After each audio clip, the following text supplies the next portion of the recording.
Amis de Pipo TV, c'est parti pour un nouveau JT. On est dimanche 25 septembre hein, et on démarre directement. Pas de fioriture aujourd'hui. Non, là c'est fini ça. Alors, on commence avec Sergueï Girvnov.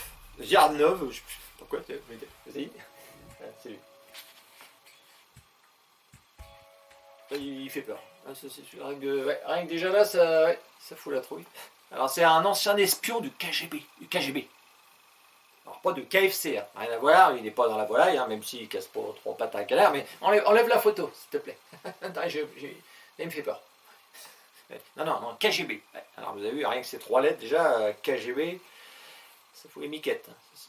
Ces trois lettres-là, vous les mettez. GBK, ça fait rien. KGB, non, ça va pas. Il y a un problème. Alors, son métier, c'est quoi? Alors, c'est un nouveau métier qu'il a, c'est venir foutre la trouille aux gens à la télévision française. Son job, son business, hein, c'est un peu comme on va dire Mergaban ou Marty, hein, c'était les médecins du Covid, il était là pour ça. Lui, c'est spécialisé dans la guerre entre la Russie et l'Ukraine. C'est un spécialiste.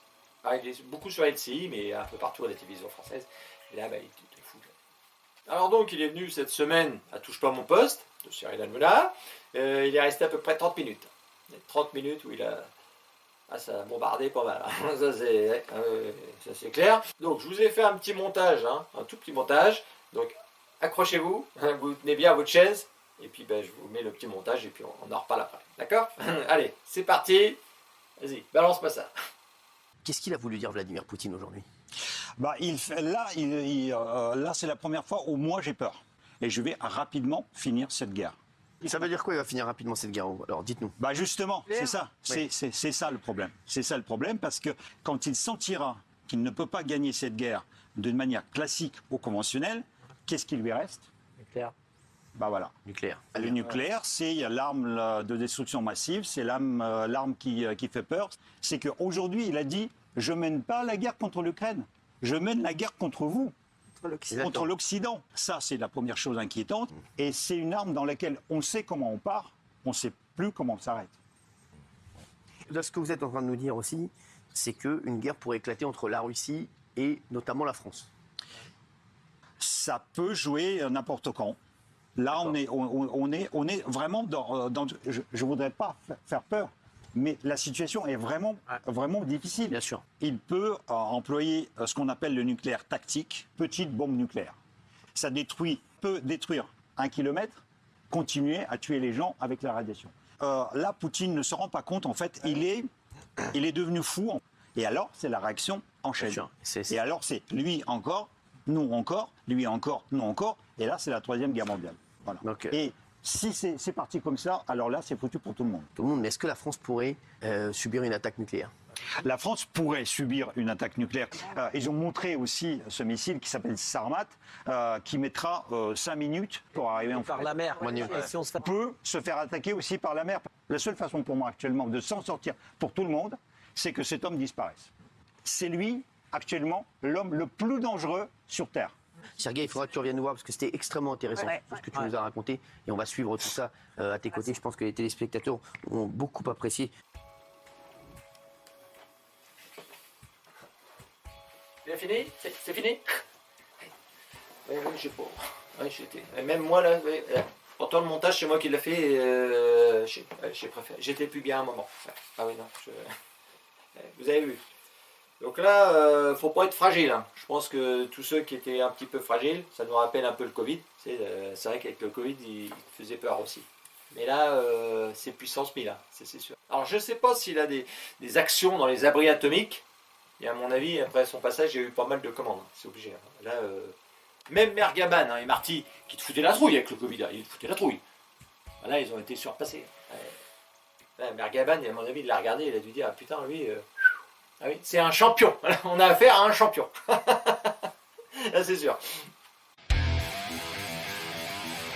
Alors, maintenant, je voudrais parler d'Adrien Quatennens, hein, de la France Insoumise.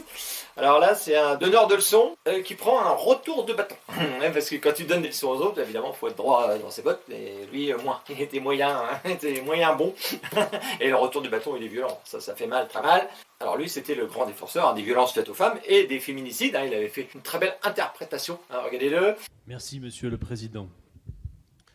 117, c'est le terrible décompte qu'a rappelé au début de nos travaux le rapporteur. 117 femmes qui depuis 118, me dit-on même, 118.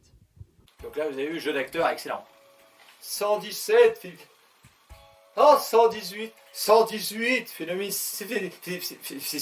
enfin, quand j'ai vu ce passage-là, non, j'ai chialé. Oh, j'ai dit, non, bon, toi, mon roux, non, mais qu'est-ce que t'as foutu, merde? Ouais, non, ça va, ça va. Et donc, bah, là, le roux, il est parti en roue libre. Alors cette blague là c'est pas de moi, hein, c'est BFM TV, vous avez vu, c'est eux c'était le titre, parti en roue libre. Alors ils se lancent de l'humour apparemment, mais ils ont repris une phrase d'un député de la France Insoumise qui a dit ça avant, et il y a une bonne ambiance, j'ai l'impression.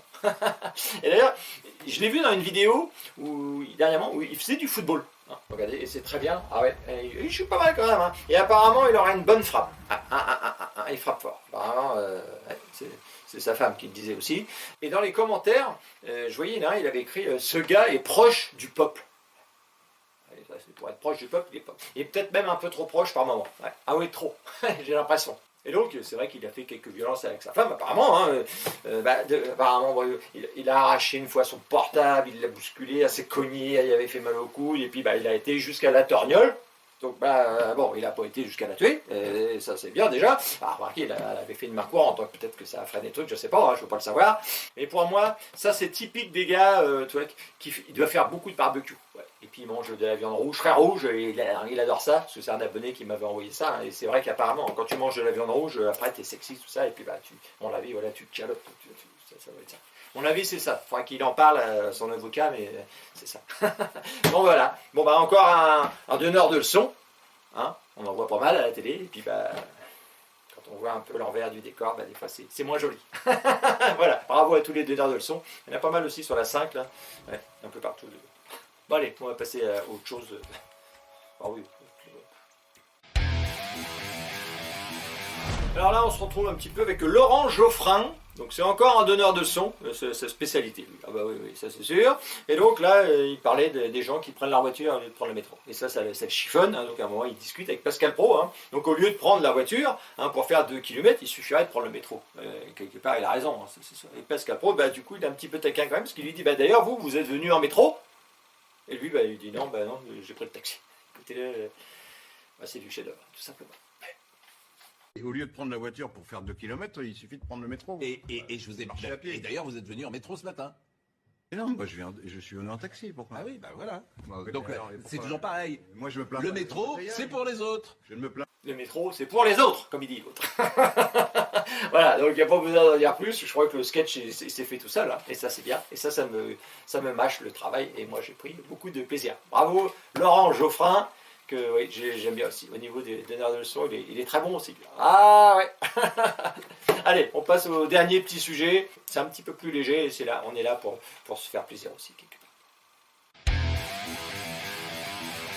Voilà, on finit avec une petite jeune fille et un loup. Oui. Alors, il faut savoir, les loups, hein, pour montrer son amitié avec une personne, hein, il est obligé de vous faire des petits bougeons comme ça sur la bouche, et ça, il montre qu'il vous aime bien, tout ça, et c'est très beau. Hein, donc voilà, c'est un beau reportage quelque part. Donc je vais vous faire voir la vidéo. C'est une petite jeune fille, hein, avec un loup, et regarde, tout simplement.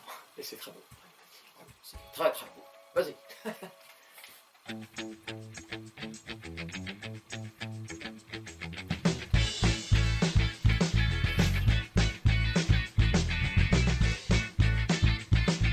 Donc vous avez vu, hein, il est pratiquement rentré dans le fond de la gorge, carrément. Hein. Donc je pense que lui, il a pris beaucoup de plaisir. Elle, je sais pas, aussi. Alors, par contre, j'espère que le loup s'était pas lavé juste avant. Puis elle, j'espère qu'après, pour aller voir son copain, parce que c'est vrai que ça doit être, c'est quand même spécial, je trouve. Il y a une grosse amitié quand même, hein. Là c'est clair, là on va pas se le cacher. Je sais pas si après ils ont été plus loin, mais bon, voilà. Donc c'est des images quand même qui font plaisir à voir. Et je tenais à vous les montrer. Et sur Pipo, on fera voir des images de loups régulièrement, ça c'est sûr. Voilà, bon allez, ce JT, il est terminé, on va pas aller, on va arrêter un moment, et puis on se retrouve dimanche prochain, comme tous les dimanches. Voilà, allez, terminé. Oh, il est marrant.